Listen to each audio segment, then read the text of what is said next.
L'islam est une religion arabe, ce n'est pas un crime ni une offense de l'affirmer.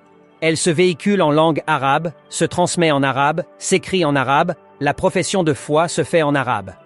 L'islam est une doctrine qui a vu le jour en terre arabe, dans un contexte arabe pour répondre aux besoins des Arabes. Un non-arabe qui pratique l'islam est un arabisé. La conception de l'univers, de la création, du créateur dans le Coran est 100% arabe. Il n'y a rien d'universel. On s'oriente vers les Arabes pour prier. Parce que tous les peuples du monde ont leur propre conception de tout cela, mais ça les prosélytes refusent de l'entendre. L'islam est une forme déguisée de colonialisme arabe. En Afrique ou en Asie du Sud-Est, vous verrez des gens pleurer constamment sur le colonialisme britannique ou français et la façon dont ils en sont encore victimes. Cependant, personne n'a jamais parlé du colonialisme arabe qui est très actif dans tous les pays musulmans non arabes.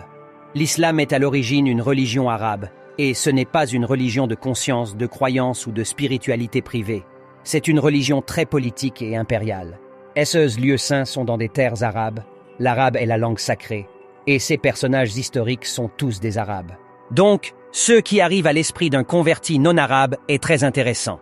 Un converti commence à ressentir une aversion pour sa propre culture non islamique, se comporte comme un arabe, est fier de porter un nom arabe, et il devient fasciné par l'influence arabe et il veut faire partie de l'histoire arabe.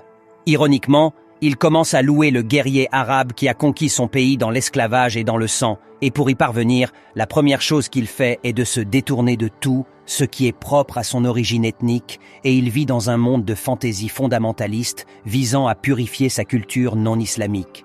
Ainsi, le colonialisme islamique et l'impérialisme arabe ont ensemble conquis et détruit de nombreuses civilisations avancées et anciennes et apporté des changements catastrophiques dans les cultures des nations conquises.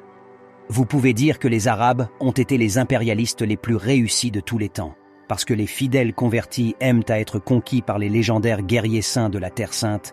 C'est une sorte de salut pour les convertis. Le message du Coran s'adresse au peuple du prophète seulement, dans leur propre langue et suivant leur mentalité et leurs coutumes.